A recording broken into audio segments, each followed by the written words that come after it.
Habari, leo nitakuletea vinywaji na vyakula gani unavyotakiwa kutumia ukiwa kwenye siku zako au ukiwa period. Mara nyingi wanawake wengi wamekuwa na changamoto wanapokuwa kwenye period, kuna vyakula fulani ambavyo wanavitumia ambavyo haviko sawa. Hapa nitakuletea vitu gani utumie ukiwa period. Kwanza kuna tunda ambalo tunaitwa pineapple. Pineapple tumia ni nzuri sana ukiwa kwenye siku zako.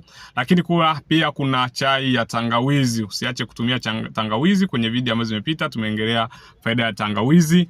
Viazi vitamu tumia, lakini pia almond milk ambayo tunasema ni maziwa yanatokana na uarozi, lakini pia kutumia ndizi, kutumia tikiti maji, kutumia mayai, kutumia mdalasini, avocado na kinywaji cha rozela. Hivi ni vinywaji, vyakula na matunda ambayo unatakiwa utumie ukiwa kwenye siku zako. Baadaye kwenye video ambazo zimeshapita tutaelezea ambazo zinakuja, na nyingine zimeshapita tutaelezea ni vinywaji gani na vyakula gani uvitumie au viepuke unapokuwa kwenye siku zako.